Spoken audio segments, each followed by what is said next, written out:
ನಂಜನಗೂಡು ತಾಲೂಕಿನ ಎಪಿಎಂಸಿ ಅಭಿವೃದ್ಧಿಗಾಗಿ ಕೈಗೊಳ್ಳಬೇಕಾದ ಕ್ರಮಗಳ ಬಗ್ಗೆ ಶಾಸಕ ದರ್ಶನ್ ಧ್ರುವ ನಾರಾಯಣ್ ಅವರು ಅಧಿಕಾರಿಗಳೊಂದಿಗೆ ಸಭೆ ನಡೆಸಿ ರೈತರ ಸಮಸ್ಯೆಗಳ ಪರಿಹಾರಕ್ಕೆ ಒತ್ತು ನೀಡಿದ್ದಾರೆ. ಎಪಿಎಂಸಿ ಸಭಾಂಗಣದಲ್ಲಿ ನಡೆದ ಸಭೆಯಲ್ಲಿ ವಿವಿಧ ಅಭಿವೃದ್ಧಿ ಕಾಮಗಾರಿಗಳ ಪ್ರಗತಿ ಪರಿಶೀಲಿಸಲಾಯಿತು. 2025-26ನೇ ಹಣಕಾಸು ವರ್ಷದ ಆಯವ್ಯಯದಲ್ಲಿ ಸುಮಾರು 1 ಕೋಟಿ ರೂಪಾಯಿ ಅನುದಾನ ಎಪಿಎಂಸಿ ಅಭಿವೃದ್ಧಿಗಾಗಿ ಮೀಸಲಾಗಿದೆ ಎಂದು ಶಾಸಕರು ತಿಳಿಸಿದ್ದಾರೆ. ಈ ಹಣವನ್ನು ಎಪಿಎಂಸಿ ಅಭಿವೃದ್ಧಿ ಮತ್ತು ರೈತರಿಗೆ ಅನುಕೂಲವಾಗುವಂತಹ ಕಾರ್ಯಗಳಿಗೆ ವಿನಿಯೋಗಿಸಲು ಚರ್ಚಿಸಲಾಗಿದ್ದು, ರೈತರ ಸಂಖ್ಯೆ ಹೆಚ್ಚಿರುವ ಹಿನ್ನೆಲೆಯಲ್ಲಿ ಎಪಿಎಂಸಿ ಆವರಣದಲ್ಲಿ ಮಾಸ್ ಲೈಟ್ಗಳು, ಚರಂಡಿ ವ್ಯವಸ್ಥೆ ಸುಧಾರಣೆ, ಸಾರ್ವಜನಿಕ ಶೌಚಾಲಯಗಳು ನಿರ್ಮಾಣ ಸೇರಿದಂತೆ ಅಗತ್ಯ ಸೌಕರ್ಯಗಳನ್ನು ಒದಗಿಸಲು ನಿರ್ಧರಿಸಲಾಗಿದೆ. ಎಪಿಎಂಸಿ ಆವರಣದಲ್ಲಿ ನಿರ್ಮಾಣವಾಗಿರುವ ಅಂಗಡಿ ಮಳಿಗೆಗಳನ್ನು ಬಾಡಿಗೆಗೆ ನೀಡದಿರುವ ಬಗ್ಗೆ ಗಮನ ಹರಿಸಿದ ಶಾಸಕರು ಶೀಘ್ರದಲ್ಲೇ ಬಾಡಿಗೆಗೆ ನೀಡಲು ಕ್ರಮ ಕೈಗೊಳ್ಳುವುದಾಗಿ ತಿಳಿಸಿದ್ದಾರೆ. ಜೊತೆಗೆ ಹಲವು ಸರ್ಕಾರಿ ಕಚೇರಿಗಳಿಗೆ ಸ್ವಂತ ಕಟ್ಟಡಗಳಿಲ್ಲದೆ ಕಾರಣ ಅವುಗಳನ್ನು ಎಪಿಎಂಸಿ ಸ್ಥಳಾಂತರಿಸುವ ಬಗ್ಗೆ ಚಿಂತನೆ ನಡೆಸಲಾಗಿದ್ದು ಎಂದು ಶುಕ್ರವಾರ ಸಂತೆ ಪುನರಾರಂಭಿಸುವ ಬಗ್ಗೆ ಮಾತನಾಡಿದ ಶಾಸಕರು, ಹಿಂದೆ ನಂಜನಗೂಡು ತಾಲೂಕಿನಲ್ಲಿ ಶುಕ್ರವಾರ ಸಂತೆ ಬಹಳ ಪ್ರಸಿದ್ಧವಾಗಿತ್ತು. ರೈತರು ಮತ್ತು ವ್ಯಾಪಾರಿಗಳಿಗೆ ಇದು ಅನುಕೂಲಕರವಾಗಿತ್ತು. ಕೆಲವು ಕಾರಣಗಳಿಂದಾಗಿ ಸ್ಥಗಿತಗೊಂಡಿದ್ದ ಸಂತೆಯನ್ನು ಪುನರಾರಂಭಿಸಲು ನಿರ್ಧರಿಸಲಾಗಿದೆ. ಇದರಿಂದ ರೈತರಿಗೆ ಅನುಕೂಲವಾಗಲಿದೆ ಎಂದು ವಿವರಿಸಿದ್ದಾರೆ. ನಂಜನಗೂಡಿನ ರಸಬಾಳೆ, ಮೈಸೂರು ವೀಳ್ಯದೆಲೆ ಸೇರಿದಂತೆ ಇತರ ಕೃಷಿ ಉತ್ಪನ್ನಗಳ ವ್ಯಾಪಾರ ವಹಿವಾಟುಗಳಿಗೆ ಒತ್ತು ನೀಡಲಾಗುವುದು. ರೈತರು ಮತ್ತು ಗ್ರಾಹಕರಿಗೆ ಅನುಕೂಲವಾಗುವಂತೆ ಕ್ರಮ ಕೈಗೊಳ್ಳಲಾಗುವುದು ಎಂದು ಶಾಸಕರು ಭರವಸೆ ನೀಡಿದ್ದಾರೆ.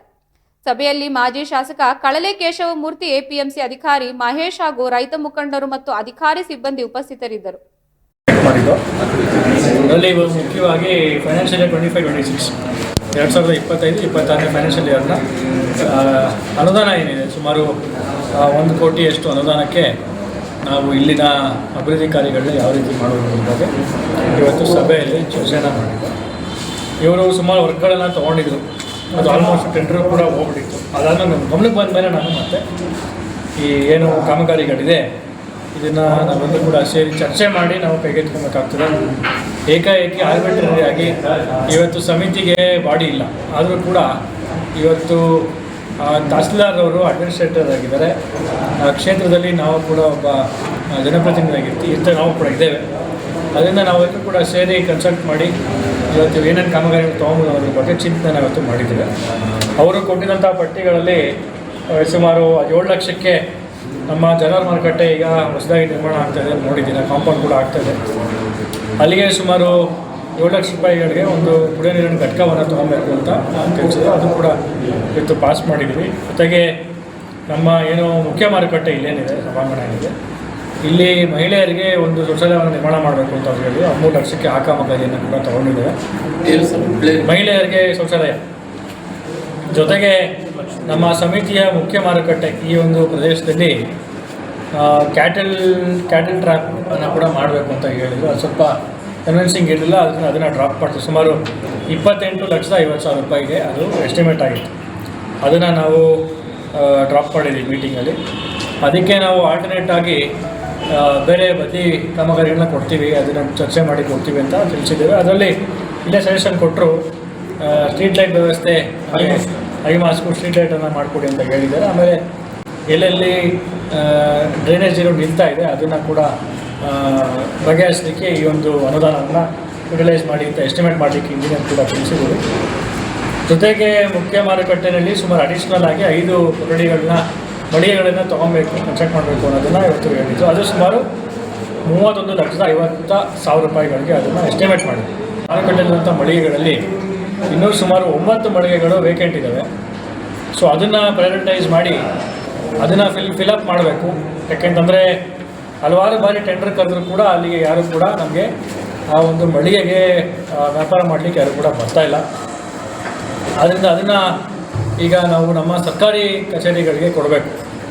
ಒಂದು ಎಕ್ಸೆಪ್ಷನ್ ಕ್ರಿಯೇಟ್ ಮಾಡಿ, ನಮ್ಮ ಅಡ್ಮಿನಿಸ್ಟ್ರೇಟ್ರು ಅಪ್ರೂವಲ್ ತೊಗೊಂಡು ಎಕ್ಸೆಪ್ಷನ್ ಕ್ರಿಯೇಟ್ ಮಾಡಿ, ಅಟ್ಲೀಸ್ಟು ಯಾರೂ ಬರ್ತಿಲ್ಲ ಅಂತಂದರೆ ಜನರಿಗೆ, ರೈತರಿಗೆ ಅದರಲ್ಲಿ ಅದನ್ನು ತೊಗೊಳ್ಲಿಕ್ಕೆ ಇಂಟ್ರೆಸ್ಟ್ ಇಲ್ಲ ಅಂತಂದರೆ ಅಟ್ಲೀಸ್ಟು ನಮ್ಮ ಸರ್ಕಾರಿ ಕಚೇರಿಗಳು ಎಲ್ಲೆಲ್ಲಿ ಪ್ರೈವೇಟಲ್ಲಿ ನಡೀತಾ ಇದೆ, ಅಟ್ಲೀಸ್ಟು ಆ ಒಂದು ಕಚೇರಿಗಳನ್ನಾದ್ರೂ ಇಲ್ಲಿಗೆ ಶಿಫ್ಟ್ ಮಾಡೋಂಥ ಕೆಲಸವನ್ನು ಮಾಡಬೇಕು. ಅದಕ್ಕೆ ತಕ್ಕಂತೆ ಕಚೇರಿಗೆ ಬೇಕಾದಂತಹ ವ್ಯವಸ್ಥೆಗಳನ್ನು ಆಲ್ಟ್ರೇಷನ್ಗಾರೂ ಈ ಹಣ ಏನಿದೆ ಇದನ್ನು ಹಾಕಿದ್ದಾರೆ, ಈ ಹಣವನ್ನು ದುರಸ್ತಿ ಮಾಡಿಕೊಂಡು ಸರ್ಕಾರಿ ಕಚೇರಿಗಳು ಅವಕಾಶ ಮಾಡಿಕೊಡ್ಬೇಕು ಅಂತ ತಿಳಿಸಿದೆ. ಅದಕ್ಕೂ ಕೂಡ ಎಸ್ಟಿಮೇಟನ್ನು ತಯಾರು ಮಾಡೋಕ್ಕೆ ತಿಳಿಸಿದ್ದೇವೆ ನಮ್ಮ ಇಂಜಿನಿಯರ್ ಅವ್ರಿಗೆ. ಜೊತೆಗೆ ಖಂಡಿತವಾಗಿಯೂ ಅವಶ್ಯಕತೆ ಇದೆ, ಒಳಗಡೆಗೂ ಕೂಡ ಮಳಿಗೆಗಳ ಅವಶ್ಯಕತೆ ಖಂಡಿತವಾಗಿಯೂ ಈ ಅನುದಾನ ಸಾಕಷ್ಟಿದೆ. ಈ ಒಂದು APMC ಮಾರುಕಟ್ಟೆ ಅನುದಾನ ಸಾಕಷ್ಟಿದೆ. ಅದನ್ನು ಕೂಡ ಕೈಗೆತ್ತಿಕೊಂಡು ಮುಂದಿನ ದಿನಗಳಲ್ಲಿ ನೆಕ್ಸ್ಟ್ ಬಜೆಟ್ನಲ್ಲಿ ಅಡಿಷ್ನಲ್ ಆಗಿ ಮಳಿಗೆಗಳೇನು ಅವಶ್ಯಕತೆ ಇದೆ ಒಳಗಡೆಗೆ ಅದನ್ನು ಕೂಡ ಮಾಡಿಕೊಡುವಂಥ ವ್ಯವಸ್ಥೆ ಖಂಡಿತವಾಗಿ ನಾವು ಮಾಡ್ತೇವೆ. ಜೊತೆಗೆ ಇಲ್ಲಿ ನಮ್ಮ ರೇನ್ ವಾಟರ್ ಹಾರ್ವೆಸ್ಟಿಂಗ್ನಲ್ಲಿ ಸುಮಾರು 3 ಗೋದಾಮುಗಳಿಗೆ ರೇನ್ ವಾಟರ್ ಹಾರ್ವೆಸ್ಟಿಂಗ್ ಮೂಲಕ ನೀರನ್ನು ಶೇಖರಣೆ ಮಾಡಿ ಸಂಪ್ಗೆ ಕೊಡುವಂಥ ವ್ಯವಸ್ಥೆನ ಕೂಡ ಮಾಡಬೇಕು ಅಂತ ತಿಳಿಸಿದ್ದಾರೆ. ಅಫ್ಕೋರ್ಸ್ ಸಸ್ಟೈನಬಲ್ ಆ್ಯಕ್ಟಿವಿಟಿ ಇರೋದ್ರಿಂದ ಮಾಡಿ ಅಂತ ಇದನ್ನು ಕೂಡ ಹೇಳಿ ಸುಮಾರು 8,50,000 ರೂಪಾಯಿಗೆ ಈ ಒಂದು ಕಾಮಗಾರಿ ಕೂಡ ಇವತ್ತು ಪಾಸ್ ಆಗಿದೆ. ಜೊತೆಗೆ ನಮ್ಮ ನಂಜನಗೂಡು ಸಮಿತಿ ಇದೇನು ಮುಖ್ಯ ಸಮಿತಿ ಇದೆ, ಇಲ್ಲಿಗೆ CCTV ಕ್ಯಾಮ್ರಾ ಅಳವಡಿಕೆ ಆಗಬೇಕು, ಎಲ್ಲಿ ವ್ಯಾಪಾರ ಆಗುತ್ತೆ ಅಂತ ಕಡೆ ಆಗಬೇಕು ಅಂತ ಹೇಳಿದ್ದಾರೆ. ಅದನ್ನು ಕೂಡ ಎಸ್ಟಿಮೇಟ್ ಸುಮಾರು 13,50,000 ರೂಪಾಯಿಗೆ ಎಸ್ಟಿಮೇಟ್ ಆಗಿದೆ. ಸುಮಾರು 22 CCTV ಕ್ಯಾಮ್ರಾ ಮತ್ತು ಈ ಮೇನ್ ಕಚೇರಿಯಿಂದ ಇಲ್ಲಿಗೆ ದುರಸ್ತಿ ಕೆಲಸ ಆಗಬೇಕಾಗಿದೆ ಅಂತೇಳಿ ಲೈನಿಂಗ್ಗೆ ಅದನ್ನು ಕೂಡ ಮಾಡಿ ಅಂತ ತಿಳಿಸಿದ್ದಾರೆ. ಸೊ ಇದಿಷ್ಟು ಇವತ್ತು ಪಾಸ್ ಆಗಿದೆ. ಒಂದು ಮಾತ್ರ ಏನು ನಮ್ಮ ಕ್ಯಾಡಲ್ ಅದನ್ನು ಮಾತ್ರ ಇವತ್ತು ಈ ಸಮಿತಿಲಿ ಬೇಡ ಅಂತೆಲ್ಲ ತೀರ್ಮಾನ ಮಾಡಿದ್ದಾರೆ. ಮಿಕ್ಕಿದೆಲ್ಲ ಮಾಡಿ ಅಂತ ಹೇಳಿದ್ದೀವಿ. ಇವತ್ತು ಏನು ಅಂತಂದರೆ ನಮ್ಮ ತಹಸೀಲ್ದಾರ್ ಅವರು ಅಡ್ಮಿನಿಸ್ಟ್ರೇಟರ್ ಅವರು ಕೂಡ ಬರೋಕ್ಕಾಗಿತ್ತು. ಅವರು ಇವತ್ತು ಬೇರೆ ಮೀಟಿಂಗ್ ಇರೋದ್ರಿಂದ ಬೆಂಗಳೂರು ನಾವು ಬಂದಿಲ್ಲ. ಆದರೂ ಕೂಡ ನಾವು ಮತ್ತೆ ಮುಂದೂಡೋದು ಬೇಡ, ಯಾಕಂದರೆ ಸುಮಾರು 2-3 ಬಾರಿಗಳಿಂದನೇ ಮೀಟಿಂಗ್ ಆಗಬೇಕಾಗಿತ್ತು, ತಡ ಆಗಿದೆ. ಅದರಿಂದ ಮುಂದೂಡೋದು ಬೇಡ ಅಂತ ನಾನು ಇವತ್ತು ಮೀಟಿಂಗನ್ನು ಕಮೆಂಟ್ ಮಾಡಿದ್ದೀನಿ. ಈ ವಿಚಾರವನ್ನು ಅಡ್ಮಿನಿಸ್ಟ್ರೇಟರ್ ಗಮನಕ್ಕೆ ತಂದು ಏನೇನೋ ಎಸ್ಟಿಮೇಟ್ ಆಗಬೇಕು ಅವನ್ನು ಕೂಡ ಎಸ್ಟಿಮೇಟ್